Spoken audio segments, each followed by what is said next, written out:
Halo anak-anak, apa kabar kalian hari ini? Semoga kalian tetap dalam keadaan yang sehat ya.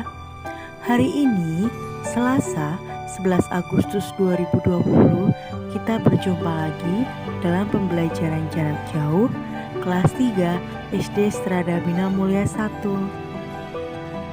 Anak-anak, hari ini kita masih belajar tema 1, yaitu pertumbuhan dan perkembangan makhluk hidup. Subtema 4, pertumbuhan dan perkembangan tanaman. Pembelajaran kedua, menulis kalimat. Tujuan pembelajaran hari ini, yang pertama, bahasa Indonesia. Siswa mampu membuat kalimat dari kosakata yang sulit dari teks. Yang kedua, matematika. Siswa dapat memahami konsep pembagian melalui soal cerita. Nah, anak-anak, seperti biasa, sebelum kita melakukan pembelajaran hari ini, kita akan membuat komitmen. Komitmen hari ini, saya akan mengerjakan tugas dengan mandiri, jujur, dan bertanggung jawab.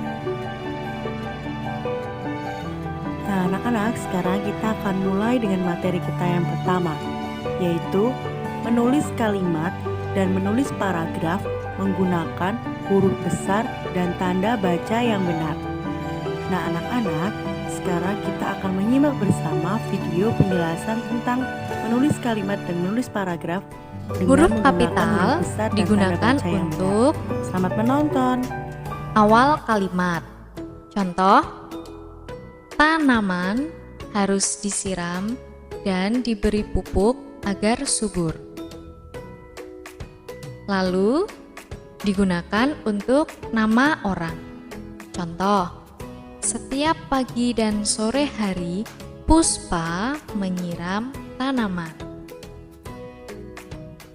Selanjutnya, huruf kapital digunakan untuk nama hari dan bulan. Contoh, anak-anak berolahraga bersama pada hari Selasa. Lalu, digunakan untuk nama agama, kitab suci, dan kata ganti untuk Tuhan. Contoh yang pertama, Melati beragama Katolik. Contoh yang kedua, ketuhanan yang Maha Esa adalah bunyi sila pertama. Penggunaan huruf kapital selanjutnya yaitu untuk nama, gelar, dan jabatan yang diikuti nama orang. Contoh, saya ingin bertemu dengan Presiden Joko Widodo. Perlu diketahui bahwa huruf kapital tidak digunakan sebagai huruf pertama nama jabatan, gelar, dan pangkat yang tidak diikuti nama orang atau nama tempat. Misalnya, siapa presiden kita sekarang? Pada kata presiden, huruf P tidak menggunakan huruf kapital. Selanjutnya, dapat digunakan untuk huruf pertama unsur-unsur nama orang. Contoh, nama saya Paulus Setiawan. Nah, kemudian huruf kapital digunakan untuk nama kota. Contoh, Ibu lahir di Jakarta. Dan yang terakhir, digunakan untuk nama negara. Contohnya, saya bangga menjadi anak Indonesia.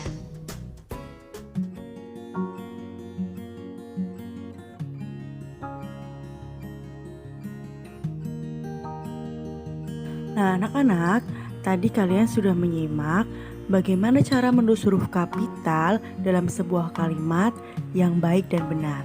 Sekarang kita akan menulis kalimat dan menulis paragraf menggunakan huruf besar dan tanda baca yang tepat. Anak-anak, perhatikan gambar berikut ini. Terdapat 4 gambar. Nah, Dapatkah kalian menceritakan isi gambar di atas? Ya, anak-anak, mari kita bersama-sama membuat kalimat berdasarkan gambar tersebut. Gambar pertama. Siswa kelas 3 berkumpul di taman untuk bersama-sama menanam pohon. Dalam penulisan kalimat ini, jangan lupa di awal kalimat selalu menggunakan huruf besar dan di akhir kalimat diberi tanda baca titik. Gambar kedua, anak-anak mengumpulkan tanaman yang mereka bawa dan peralatan yang akan digunakan untuk menanam pohon. Gambar 3, Pak Anton memberikan pengarahan tentang cara menanam pohon. Gambar keempat, anak-anak memulai menanam pohon secara bergotong royong. Nah, anak-anak, dari gambar-gambar tersebut kita dapat membuat kalimat berupa yang pertama, siswa kelas 3 berkumpul di taman untuk bersama-sama menanam pohon. Yang kedua, anak-anak mengumpulkan tanaman yang mereka bawa dan peralatan yang akan digunakan untuk menanam pohon. Ketiga, Pak Anton memberikan pengarahan tentang cara menanam pohon. Yang keempat, anak-anak mulai menanam pohon secara bergotong royong. Nah, sekarang dari kalimat-kalimat tersebut kita rubah menjadi satu buah paragraf. Kita baca bersama-sama ya anak-anak. Siswa kelas 3 berkumpul di taman untuk bersama-sama menanam pohon. Anak-anak mengumpulkan tanaman yang mereka bawa dan peralatan yang akan digunakan untuk menanam pohon. Pak Anton memberikan pengarahan tentang cara menanam pohon. Anak-anak mulai menanam pohon secara bergotong royong. Kita mulai dengan mengenal arti dari pembagian. Selain perkalian, di dalam bilangan ada operasi pembagian. Apa dan bagaimanakah operasi pembagian itu? Oke, mari kita pelajari. Di sini ada cerita. Maher memiliki 8 batang lidi, dibagi menjadi 4 kelompok sama banyak. Gambarnya seperti ini. Kemudian, banyaknya lidi dalam setiap kelompok adalah 2 batang. Maka di dalam kalimat matematika dituliskan dengan 8 dibagi 4 sama dengan 2. Lalu, bagaimana jika 8 batang lidi dibagi menjadi 2 kelompok sama banyak? Gambarnya seperti ini. 8 dibagi 2 sama dengan 4. Kemudian, kamu ingat bahwa perkalian adalah penjumlahan sebuah bilangan secara berulang. Mari kita selidiki apakah pembagian merupakan pengurangan yang berulang juga. Oke, dan kita akan bahas kembali 8 batang lidi milik Maher tadi. Coba kamu perhatikan gambar berikut ini. Di bagian yang A, dari 8 batang lidi, diambil 4 batang lidi untuk dibagikan masing-masing 1 pada setiap kelompok. Pada bagian B, masih tersisa 4 batang lidi. Dan pada bagian C, dari 4 batang lidi, diambil 4 batang lidi untuk dibagikan masing-masing 1 pada setiap kelompok. Nah, setelah berapa kali pengurangan 8 batang lidi tersebut habis, yaitu 8 dikurang 4 dikurang 4 sama dengan 0, yang artinya bilangan 8 dikurangi bilangan 4 sebanyak 2 kali akan habis. Maka hal ini dapat dituliskan dalam pembagian 8 dibagi 4 sama dengan 2. Dan ternyata pembagian merupakan pengurangan sebuah bilangan secara berulang. Bilangan yang digunakan untuk mengurangi disebut juga dengan bilangan pembagi. Sekarang, mari kita coba kerjakan contoh soal berikut ini. Nomor 1. Tentukan bentuk dan hasil pembagian dari 14 batang lidi dibagi menjadi 7 kelompok. Oke. Langkah pertama, untuk memudahkan mengerjakannya, coba kita gambar terlebih dulu 14 batang lidi. Oke. Kemudian dari 14 batang lidi ini kita akan buat menjadi 7 kelompok yang sama banyak. Dan di tiap kelompok ini kita taruh atau kita letakkan 2 batang lidi.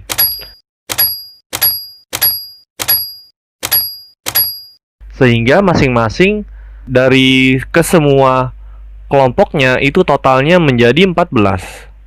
Maka bentuk pembagiannya bisa kita tulis sebagai 14 dibagi 7 sama dengan 2. Dan kesimpulannya, jadi tiap kelompok terdiri dari 2 batang lidi. Dan sekarang kita ke contoh selanjutnya, yaitu tentukan bentuk pembagian dan hasil dari 12 dikurang 4 dikurang 4 dikurang 4 sama dengan 0. Oke, 12 dikurang 4 dikurang 4 dikurang 4 sama dengan 0. Itu artinya 12 habis dikurangi 4 sebanyak 3 kali. Maka bentuk pembagiannya adalah 12 dibagi 4 sama dengan 3. Setelah mengetahui arti pembagian bilangan, kamu perlu menghafal fakta pembagian dasar. Fakta pembagian ini akan menjadi dasar pembagian bilangan-bilangan yang lebih besar yang akan kamu pelajari di kelas-kelas selanjutnya. Nah, di sini kakak akan tampilkan fakta-fakta pembagian dasar yang sebaiknya kalian hafalkan, kalian simpan, dan kalian hafalkan.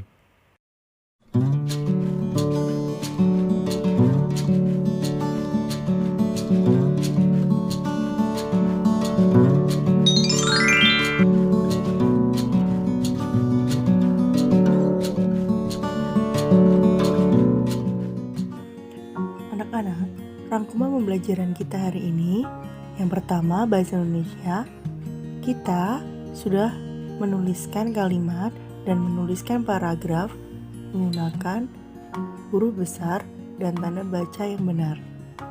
Yang kedua, matematika, kita sudah mempelajari konsep pembagian melalui soal cerita. Anak-anak, pembelajaran kita hari ini sudah selesai. Sampai di sini ya pembelajaran kita hari ini. Sampai berjumpa lagi di pembelajaran berikutnya. Tetap semangat, tetap menjaga kesehatan. Salam sehat, Tuhan Yesus memberkati.